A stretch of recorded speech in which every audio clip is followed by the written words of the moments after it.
Well, welcome back, my friends, to another rousing rendition. Choir Boys Cutler Outdoors, a Work Tough Gear Famine rendition, a Work Tough Gear Wednesday rendition. Listen, guys, before we get into this, there was a time in this country where 22 veterans a day took their own lives. Now, guys, there's all kind of studies out there, and they're showing all kind of numbers. The thing is this, anything over zero is simply unacceptable. Vets, I just want you to know, man, we love you.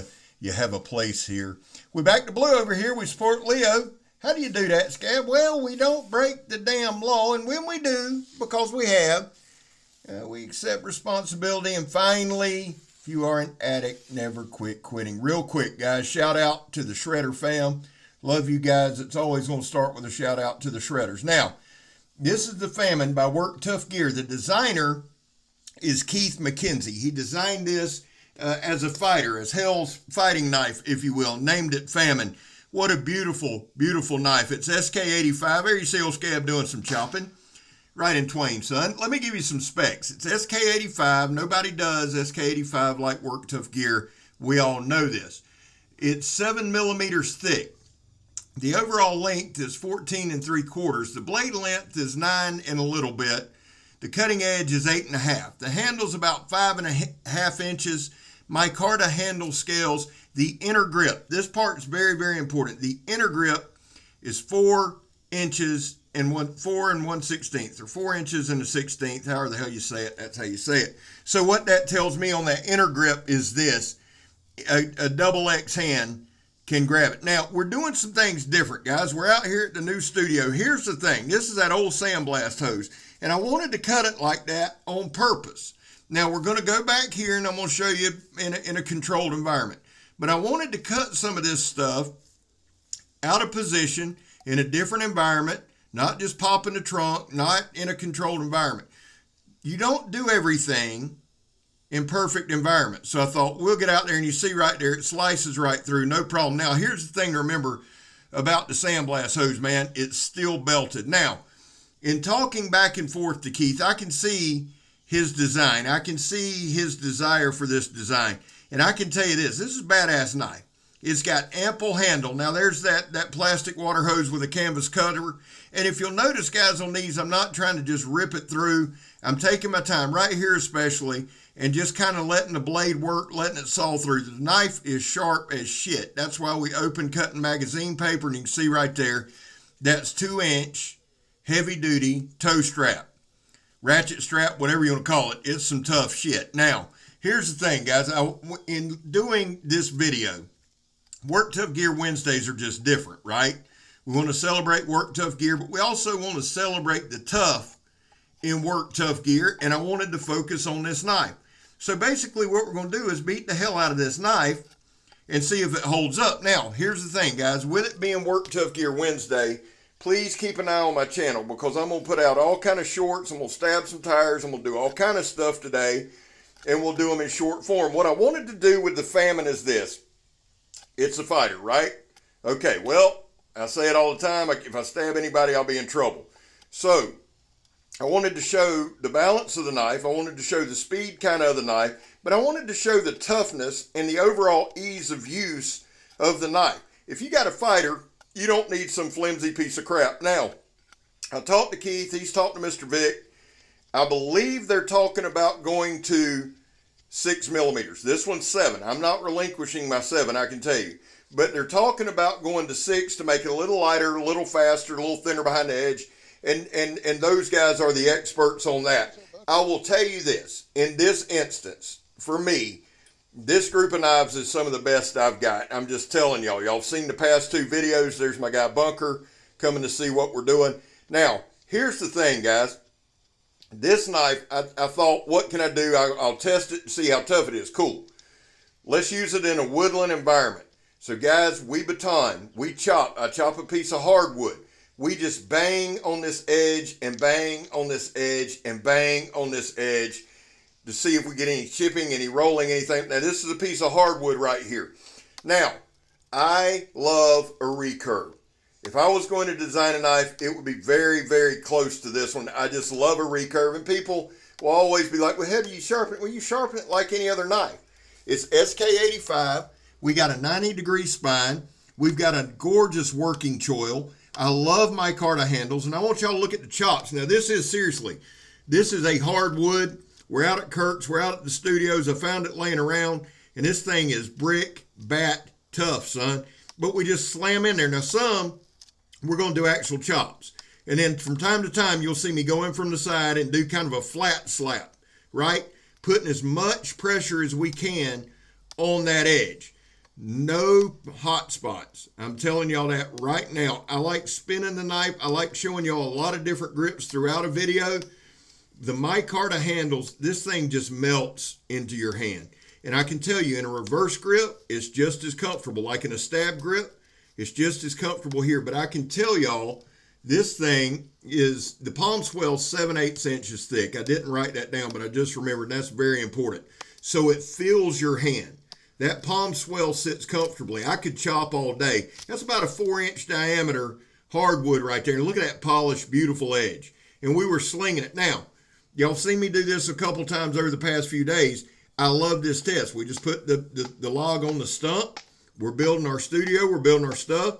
And we go to batoning. Now, I'm going to baton some actual hardwood towards the end and some pressure-treated 4x4s. I'm telling y'all, we put this knife through the ringer. Why? Because it can take it. Plain and simple. And here's my thing.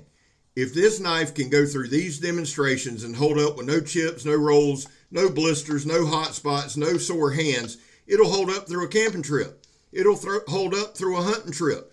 Will it hold up through the end of times? I'm going to do some more reviews to find out. But I can tell you this, it is a stabbing, chopping, slicing machine. Keith, well done.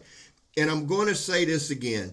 One of the big things that I love so much about Work Tuff Gears is the passion, or Work Tuff Gear is the passion that each designer brings. The love for knives that each designer has. You can see the pride in Keith's face when he talks about this knife, and I can understand it. It's one thing to look at a knife and go, man, that's badass, right? It's a whole nother thing to use it, swing it. It's got kind of that harpoon tip. I like that for when I put my finger in that choil and take that fencing grip. Now, we're just cleaning stuff up out there, okay? So I thought, let me process this up real quick. Hell of a slicer. Hell of a slicer. So if you got to fight zombies, you can slice them some bitches up.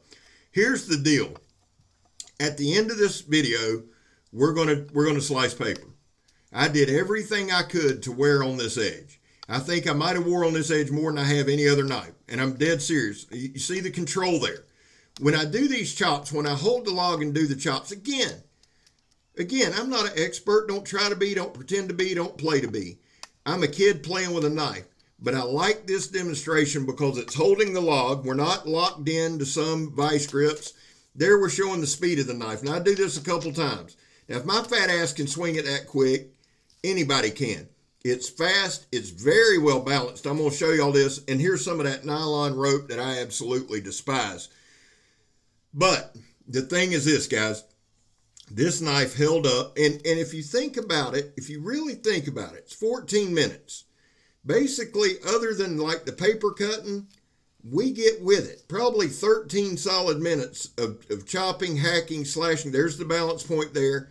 And again, it's an easy transition. Fits very well in hand. Now, we're going to stab, push down, pull out, and do a slice. This knife, I'm telling you, look at that beautiful recurve right there. This knife is made for slicing. I'm telling you right now, somebody said, no, it's just thick behind the edge. You own one? Oh, you don't? Okay.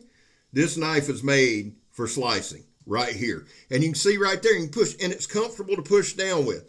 Now, is this a push cut? No, because I rock it back and forth. But what I want to show you is going through that hard rubber right there. That's 2-ply, 2-inch rubber air hose, 1/4 inch thick, 3/16 inch thick, something like that. And the knife works well. Now, my stump's all out of sorts there. It's about gone, and we're going to do a whole thing on getting a new stump, right? But you can see one of the reasons I like doing this particular demonstration is to show you the control of the knife. The stump's wobbly. I'm wobbly. We're going to do a little foobar right here. A little mess up. There we go. That's all right. Pick it up. And it goes straight down. Very, very, very controllable. It doesn't get away from you, even though it rocked a little bit. I see that now. But here's the deal. I was able to finish the drill, no problem. Now, here we're going to do a little tip test. And I'm sorry. I got a little high. Let me be quiet. Y'all heard it prying off of there. Just did a quick pry. Super durable tip. This is my Grugs baton. Stole this from Legion Tactical. Grugsy does a phenomenal job. He loves Work Tough gear. But I like doing that kind of vertical batoning. I just like it. I like the aesthetic of it. I like the way it works. I like the whole 9 yards. And now we're going to come on down. This is some of that pressure treated 4x4, pretty hard, durable stuff. Got knots all in it. No problem with the knife. Now, it got dark on me. That's all right. We keep going. A lesser reviewer would have waited. Not old Scabber. No, sir. My zip tie test, guys, I use to test the edge. I know I say that a lot, but we got a lot of new folks. And I've heard it a bunch. Well, if it's not sharp enough, no, it's plenty sharp enough. Is to see again if we have any chipping, any rolling, anything like that. Let me say this about Vic Lynn's edges. They are second to none. All you got to do, like when I'm done with these demonstrations, all I got to do is clean it up, strop it up, and it's back to go time. That's the God's honest truth. When I do my next few videos, like with the Dringer, and we start rehashing, guys, I don't have them resharpened. I strop them. That goes to edge alignment, the bevels, and everything again. Fit and finish 10. Sharpness 10. Production quality 10. It's just a great job. And Keith, man, you made a knife from hell, buddy. Now, you're going to see all the curls right here.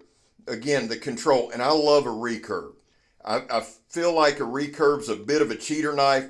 You can just get some nice curls going there, and you can see them falling off. And we do it this way, and then we pick it up, I believe, and do some that way. And we're just able to make some nice shavings. In an end-of-the-world scenario, man, I'll have this knife.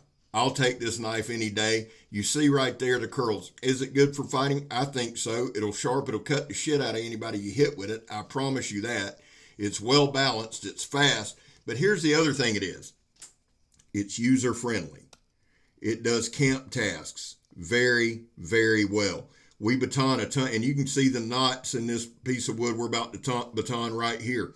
Guys, real quick, got about a minute and a half left. Listen, Donnie B All-day, my brother from another mother. Shout out to him. Shout out to Steel Forged and Fire Sword and Knife. Shout out to Legion Tacticool. Shout out to Pistol Pete. Shout out to my guy, Angry Dracolope. Shout out to my guy, Bushcrafter. Now, guys, we're going to have some new shout-outs coming soon, but shout out to those guys. Shout out to Armored Sweatpants, too, man.